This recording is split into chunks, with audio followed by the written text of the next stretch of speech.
on Triad today. We have a first-time visitor to the program, and she comes from my alma mater, although they don't claim me. Next to me is a very lovely Beth Fischer. She's Vice Chancellor of Advancement at UNCG. Welcome to the program. Thank you, Jim. It's always great to sit with an alumnus. Oh, yeah. Now, before I ask you about some of these technical things, like what your job means and all that, because that's a fancy word, advancement. First, just let me ask you very quickly, what brought you to UNCG? I'm interested in that.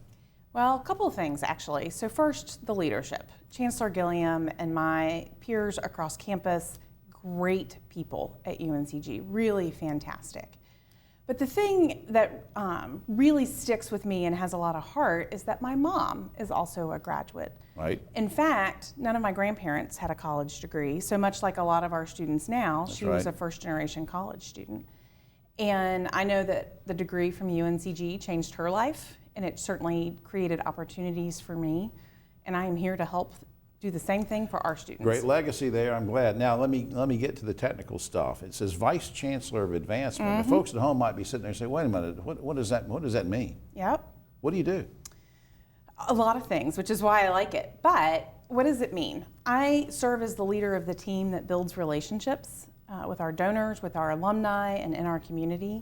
We make sure we're telling our story, and we do all this so that we can gain philanthropic support so that all the deserving students have the opportunities that they need. Yeah, because as Chancellor Gilliam and I have talked about before when he was on the show, a lot of people mistakenly think that if you're a public university, that taxpayers' dollars pay for everything, and they don't. And then we rely on donors, and I think what you're doing is very important. Now, you wrote something somewhere, I don't know if I saw it in an email or an article, and you were quoted as saying that UNCG offers a transformational experience. Fancy phrase.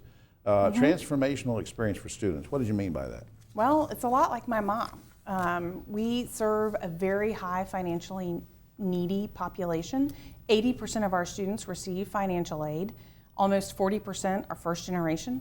We have a large rural population, and because of those things, we grant a college degree once it's been earned, of course, and we transform their futures just the same way that my mom's course and path was transformed, and I know mine was too.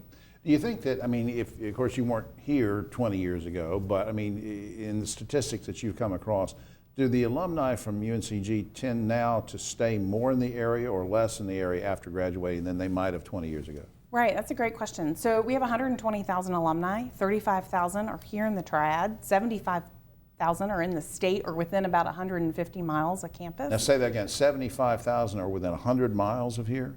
Correct. Good grief. But I will also tell you, I have visited with alumni in New York and DC and Atlanta and all over Florida. We have large populations in California. So, you know, we have a lot of alumni who stay put, but we are also really getting out there and expanding. Branching out. When you pass by the campus, you see a lot of construction going on. You know, cranes and all this stuff very quickly. I don't want you to name the buildings and all that stuff, but my question is broader than that.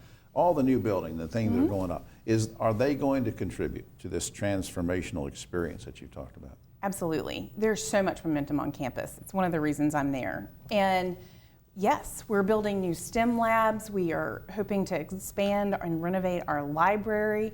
All of that contributes to the student experience and enhances it so they get a top-notch education. I think that's great. That's great. Now, I want to put up on screen the general website.